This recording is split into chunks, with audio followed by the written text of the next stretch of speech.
కానీ అంటే మీకేమైనా సమాచారం ఉందా? అంటే మీరు అప్పుడు 89లో కాంగ్రెస్ పార్టీ గెలవటానికి, చెన్నారెడ్డి గారు ముఖ్యమంత్రి అవడానికి వంగవీటి మోహన్ రంగా గారి హత్య ఉదంతం చాలా కాంట్రిబ్యూట్ చేసింది. కానీ వారి సతీమణికి మంత్రి పదవి అయితే ఇవ్వలేదు కాంగ్రెస్ పార్టీ. అది లేదు, ఇప్పుడు అది కొంత కాంట్రిబ్యూట్ చేసినా ఓవరాల్ ఏదైతే పబ్లిక్లో రియాక్షన్స్ వచ్చాయో, ఎక్స్ప్రెషన్స్, అంటే వాళ్ళ డిసప్పాయింట్మెంట్ ఏదైతే వచ్చిందో, నాన్నగారు వారందరికీ ఒక భరోసా కల్పించేటువంటి విధంగా వ్యవహారం చేయగలిగారు. కేవలం రంగా విషయంతో అయ్యే పరిస్థితి కాదు.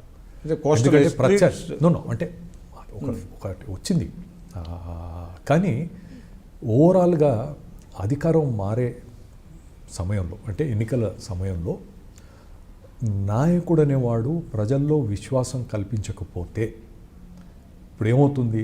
మీరు ఇంతకుముందు జిహెచ్ఎంసీ ఎన్నికలు అన్నారు. కొంతవరకు ఇక్కడ ఉండేటువంటి సెటిలర్స్ అంతా కూడా ఈరోజు వీళ్ళు అధికారంలో ఉన్నారు, మేము ఓటేయలేదనేటువంటిది. ఎందుకంటే ఈయన రాగానే ఏం చేశాడు? అయ్యప్ప సొసైటీ నాగార్జునది ఇది కొట్టేస్తాను, అది చేస్తాను, ఇది చేస్తాను, అయ్యప్ప సొసైటీ అంటే ఒక ఫియర్ని ఇన్స్టిల్ చేశాడు. సో మేము ఎందుకు అధికారంలో ఉండేటువంటి ఈయన స్ట్రాటజీ ప్రకారం చేశాడు.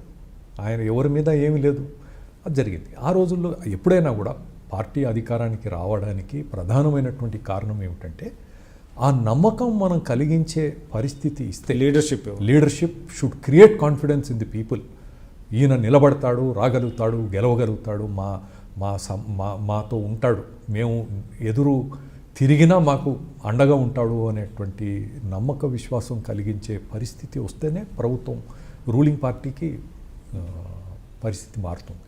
సో ఆ విధంగా కలిసి వచ్చిందంటారు. అవన్నీ కలిసి వచ్చాయి. అంటే ముఖ్యంగా ఆ రోజు అల్లర్లో జరిగిన హైదరాబాద్, అవి ఖచ్చితంగా ఈ అల్లర్లను ప్రత్యేకంగా ప్రోత్సహించారని చెప్పి వారే ఆ రోజుల్లో on record he has got. ఎందుకంటే అంటే రాజశేఖర్ రెడ్డి గారికి దీనికి ఒక రీజన్ చెప్తాను నేను. ఒకరోజు నాన్నగారు సెక్రటేరియట్లో ఉన్నారు, ఈ అల్లర్లు జరుగుతుండే డిసెంబర్లో. భోజనానికి ఇంటికి వస్తున్నాం.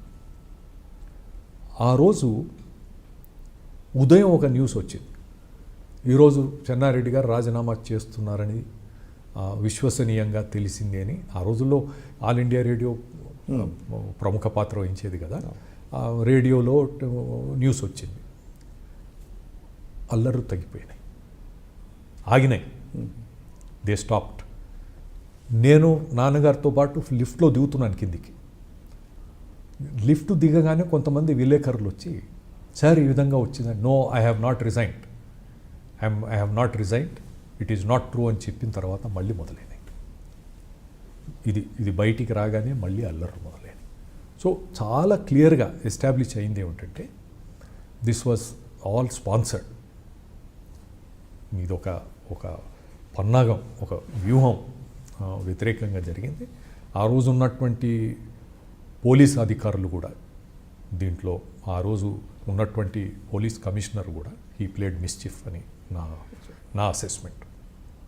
మీరు చూస్తున్నారు ఐ డ్రీమ్ న్యూస్ని. మీరు చూస్తున్నది ఐ డ్రీమ్ న్యూస్. అంటే కళలని నిజం చేస్తూ ప్రజలకి నిజాలని కళల ద్వారా తీసుకొచ్చే ఐ డ్రీమ్కి మై బెస్ట్ విషెస్. మీరు చూస్తున్నది ఐ డ్రీమ్ న్యూస్. మీరు చూస్తున్నారు I dream channel. For more videos please subscribe I dream. మరిన్ని వీడియోల కోసం ఐ డ్రీమ్ని సబ్స్క్రైబ్ చేయండి. Please subscribe I dream. And I am very much satisfied with the way interview went on. Kindly subscribe to I Dream. For more videos, subscribe to I Dream. And loads of fun entertainment and content. Do watch I Dream.